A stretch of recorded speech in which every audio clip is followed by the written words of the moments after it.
Welcome back to Let's Play Ace Combat 6.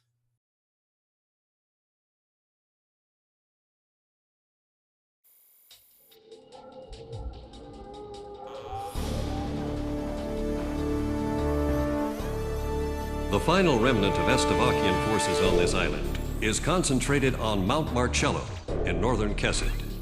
The enemy is mainly distributed throughout this mountainous area, with Bartolomeo Fortress as its center of operations, providing a variety of high-level defensive measures and offensive might. This fortress also boasts strong anti-air capabilities. Our ground unit in this mission is to split into two groups, to the east and west, along with an air unit mainly providing ESN, which gives us 3 units in total. Garuda team, we need you to cover each of these units in whichever order you feel is necessary. The situation will change depending on which turn a particular battle takes. You'll need to keep close tabs on the combat situation of each unit to successfully complete this mission. Our forces on the mainland are scattered and desperate, doing all they can to protect our nation. We need you to help guarantee their success on this mission. And success on this mission is measured by how much support you can provide them with. Okay, so if Sipley Field was, hey, check out this new battle mechanic we've integrated into the game, Bartolomeo Fortress says, you better fucking have figured out how to use this thing by now. I mean, you can just one-man army all of it, of course, right? That's just the way you play the game. Oh god, yeah, but it's basically like, you have to plan out how you one-man army everything from here on out.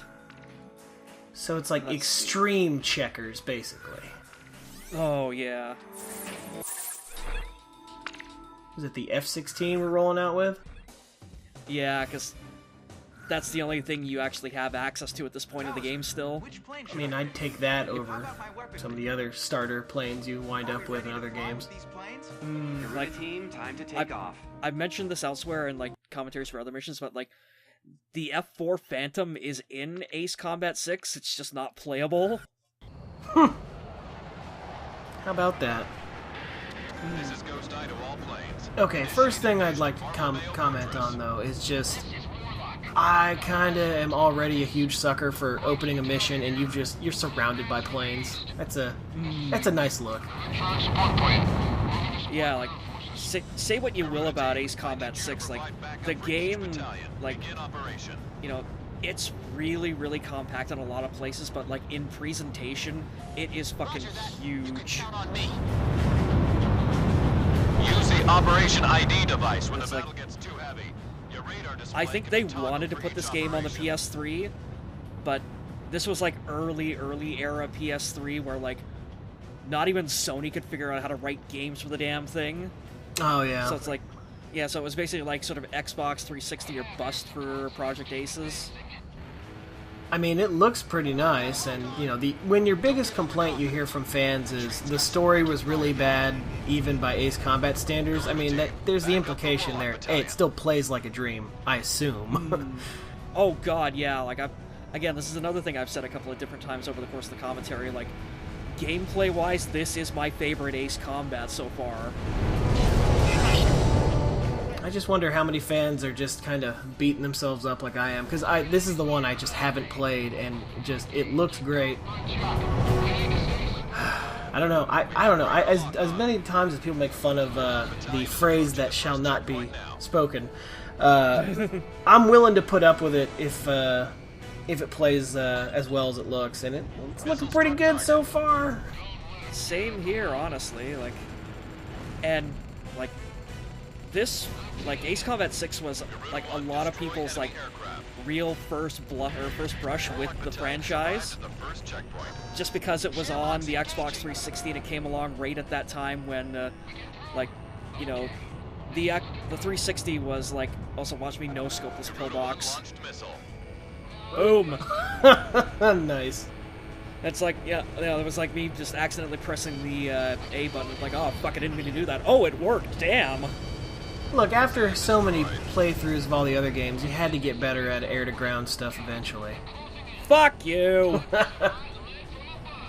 But anyways, as I was saying, like, again, 6 came along at a very auspicious moment for the franchise because, you know, the Xbox 360 was selling like gangbusters thanks to the PS3 just sort of like coming right out of the gate and stumbling on its own face. Yeah. At the start of its life. So, yeah, like, you know, the 360 sold crazy amounts of units, and, you know, Ace Combat 6 was one of the first games for it, first big games, so, like, there was a reason that 6 hit platinum seller status really quickly.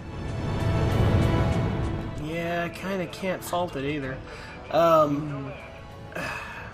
Because, I mean, I don't want to give anything away because I don't know what's lying ahead, but, like, how ridiculous does the air-to-air get later on? Oh, it gets pretty crazy in certain missions, like, there's one coming up, that I haven't recorded the footage for it yet, but I've played it so many times, like, I know it inside and out, like Solomna Peak. And also, like, midway through the game, it basically has a mission that I consider to be, like, the flat-out pinnacle of Ace Combat, period. Nothing is going to top Dead Sea. So much. Can't wait to see. Also, yeah, cut that one really close. I mean, that's... You got to. Like, once per level. You gotta have that one. Also, I think the hitbox goes away when you destroy it, so, like, I will probably just clip through it anyway. Yeah, that feels like a decision you make, and then immediately regret.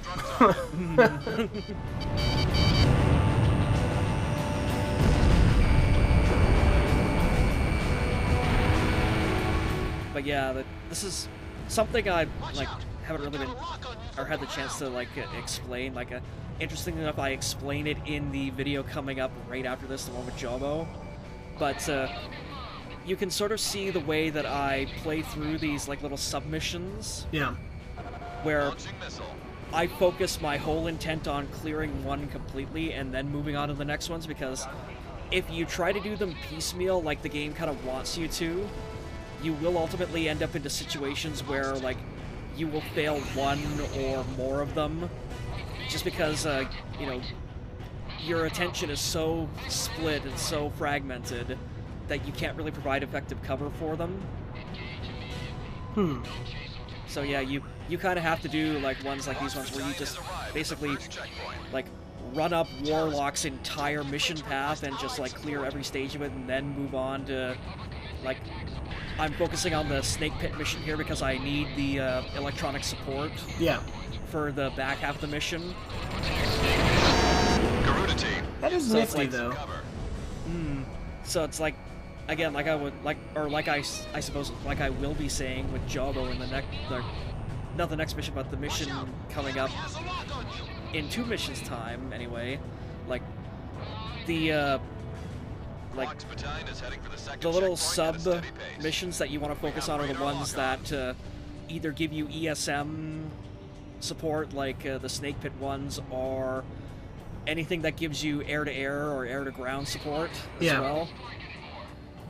So that way when you call in, like, allied attacks like I'm doing here, like, your backup units will actually attack instead of just going, yeah, no, I can't do that because I'm like a fucking ship in the middle of the water. Right. Huh. Oh man, this is... I mean, it's a jump up from PS2 to the Xbox 360, so I shouldn't be surprised, but still, it is fun to watch this game.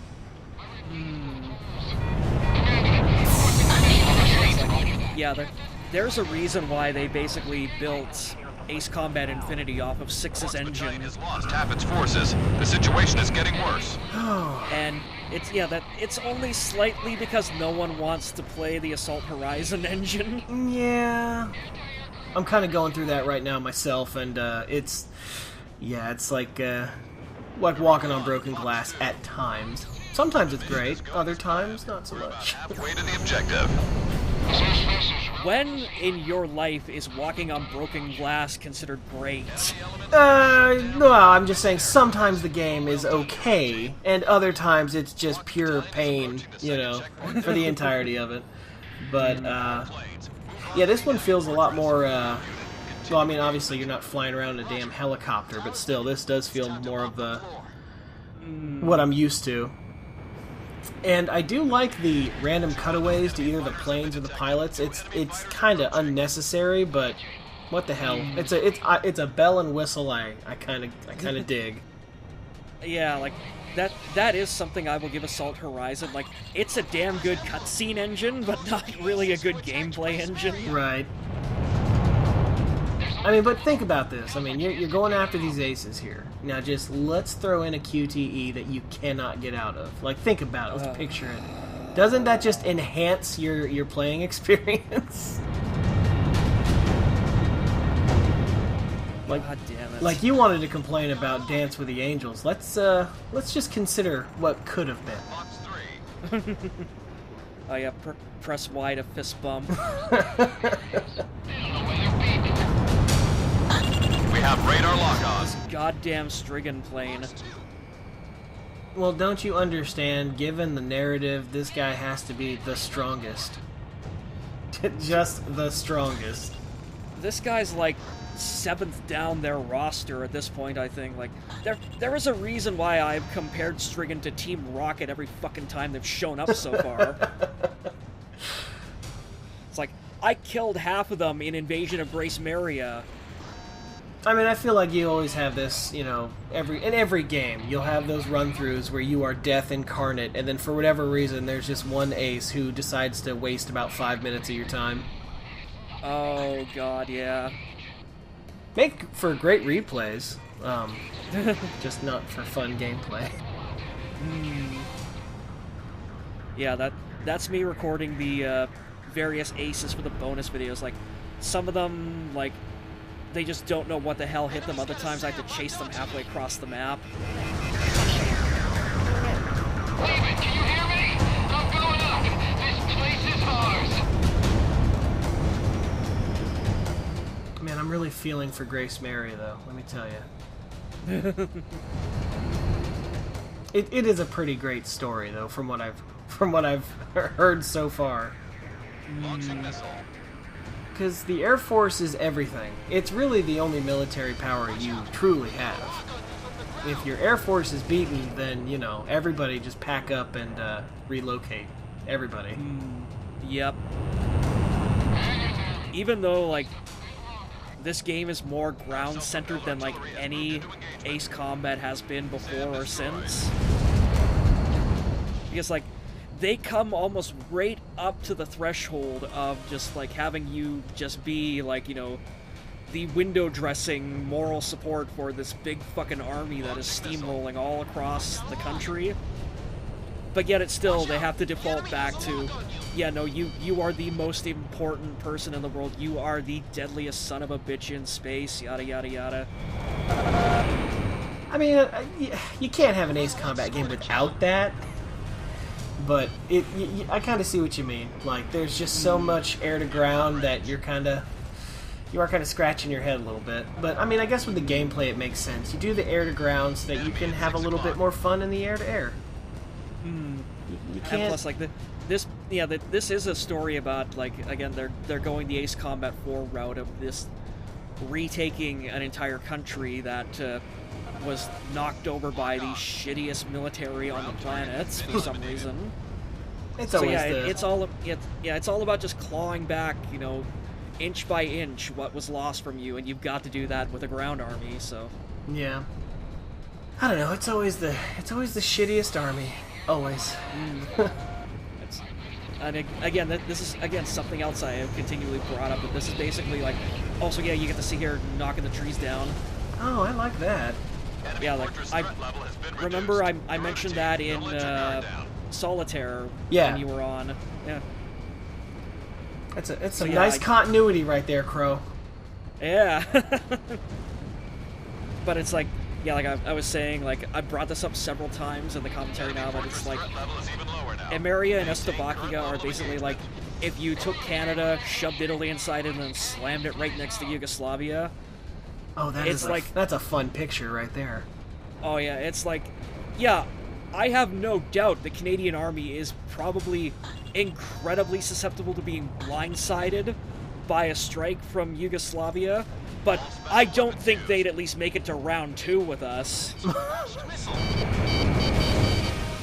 Then again, like, if they attacked Toronto, we would just be like, you know what, guys? Just take it, please. You can have it.